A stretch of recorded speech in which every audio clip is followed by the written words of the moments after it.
Hi, I'm Mindy from Cute Girls Hairstyles, and today we are going to film one I'm calling Wraparound Dutch Pancake Braid. Now you are going to love this one. So we kind of stumbled onto it one day when I was messing with her hair and I was doing the crown braid, but then anyway, we just came up with this one. You'll love it. She wore this one on Anderson Cooper, and she also wore it while we were walking around New York a lot, and we literally had like 20-30 people stop us just to talk about this hairdo. So the point is, we're going to start this braid way down here, right below her ear, right here. And then we're going to kind of come up around her crown like you're going to do a crown braid. Now, just so that I kind of know where I'm heading, I like to just sort of section off a hair. Sorry. Like a little bit of a hair line so that I don't pull too much from the back. Okay? Now, put your head up a little bit for me. And then it doesn't have to be a perfect line, just kind of a rough one. And then I'm just going to kind of pull the rest of her hair out of the way for a sec. This just helps me sort of know the pathway I want to follow. So starting way down here behind her ear, I am going to start my 3 sections, and we're doing a Dutch braid. So an Audi braid, reverse French braid, goes by lots of different names. And we're just going to do a regular French braid, regular Audi.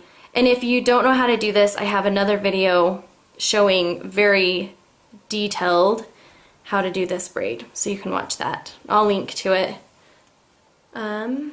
below. So we're just gonna go, now as we get up here onto her forehead, I'm going to try to stay as close to the front of her forehead as possible. So while you're doing this, just try to keep the braid towards the front of her forehead.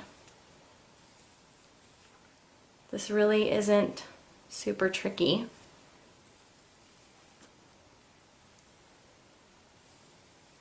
You can see our braid starting to emerge.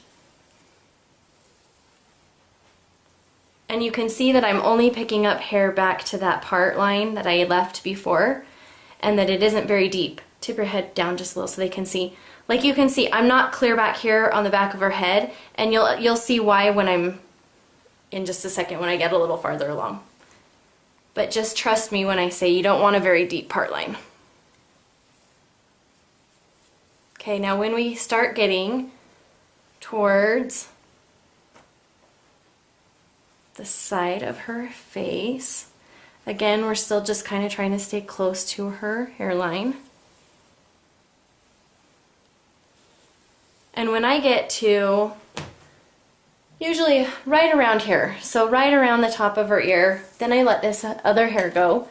And now I'm going to start pulling just a little bit of the hair from the section we had held before, and start braiding it in as well. So you can see I'm now adding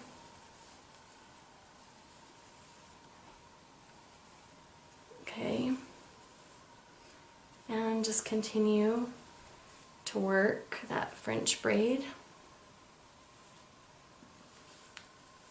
So this is very similar. If you've watched the crown braid video, this is very similar. We just finish it off a little bit different, and then we're going to pancake it.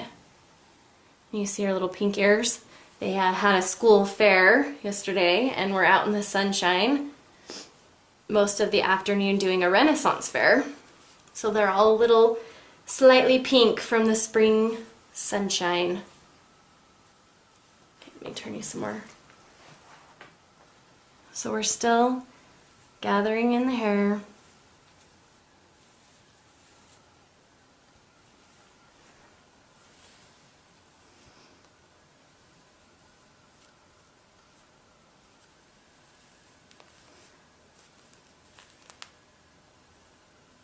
And we're almost done.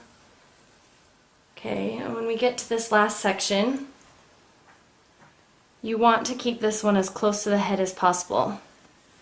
So make sure you give it a good tug when you get right there so that it stays up tight.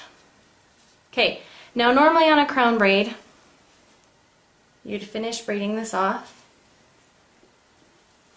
and you'd add an elastic at the end. and then you'd wrap it back up like so. We're just gonna let it hang down and leave it down this time. I'm gonna go ahead and secure her hair. She has some layers to her ends, so I have to secure hers up pretty far or you'll see that I have hairs that start popping out. Now, this is what makes the braid really fun. We're just gonna go back and pancake it.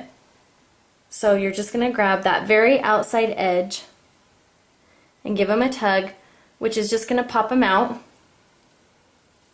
Makes them nice and flat, which is why my girls have nicknamed them the pancake braid. And I'll show you as we go along. So tug, tug. This doesn't hurt them. It's just loosening the hair a little bit as we go. Tug, tug. And you can go back up on top, do the same thing. Now you can see I'm kind of hanging on to the end here because as you pull some of those, you'll see that we're pulling the hairs out of the elastic a little bit. So I'm just hanging on to it to make sure that we still keep our ponytail. Okay, turn. And the farther up the braid you go, the easier it'll be to pancake them. And you can do it as big a puffs as you want or as little. I like mine pretty puffy, especially up on top. So my favorite part to puff is right here by her forehead. Okay, now look, here's normal French braid. Here's pancake braid. Normal Dutch braid. Pancake braid. You can see there's a humongous difference in the way that they look. Just give them a tug. Okay, a little bit more. Tug, tug. So we get some nice, really soft pancakes.